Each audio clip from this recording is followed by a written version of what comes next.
little clip here with the Sony RX100 Model 2, version 2. And I'm just showing you how sharp this is. Right. I'm actually zooming in. Right, it's a nice using camera. a little tiny LED light. How did you start doing video, man? Man, I started doing video on, Leroy, you're good.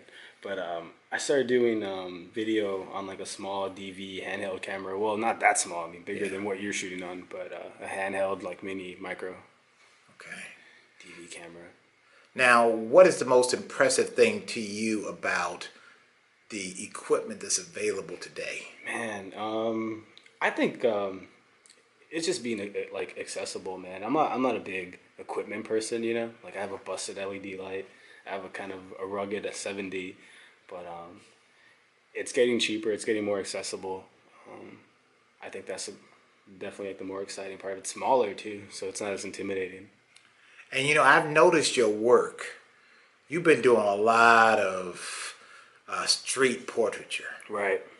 So how do you approach people to make that happen? Man, I feel like when I have the camera, it's like I don't know. It just feels real natural, man. If I see someone walking down the street, I feel there's something special about them. I'll stop them and ask them if I could take the picture. And before you know, it's like we're having like an improv shoot on the street, and they fully trust me, and it's fun, man. We have these like conversations. I get closer, and that's it.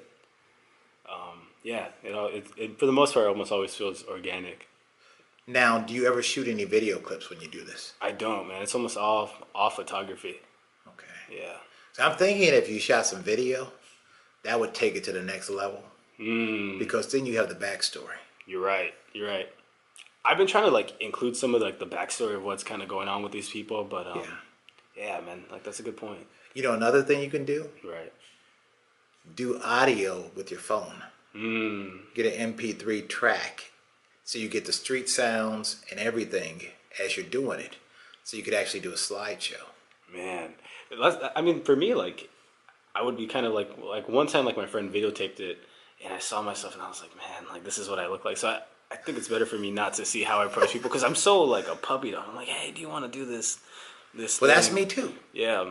I mean, I think that the thing is when you really, really think that you're on to something, you start hyperventilating. You get really excited. So, oh, this is going to be good, right? Right. And so they kind of buy into your enthusiasm. Right. And so that makes it easier for you to have mission accomplished. But it's not that easy sometimes when you have other people watching. Right. Because then it's like, oh. There's an audience to it. Yeah, it's not the same. Right. I mean, like there's like that one video of Bruce Glidden. He's walking down the street. You know how he has that style where he just shoots people with flashes. Like, I mean, seeing people's process is really interesting, man. But, that's different though. Because see, then they would know you're coming. You announce yourself. Right. See, this little Sony, I can actually slide up on people and actually bring the monitor. It's one of those flip monitors. Right. So I can bring it down to my waist and be shooting some amazing stuff, and people don't even know it. It's a spy camera. Yeah, but it's all good.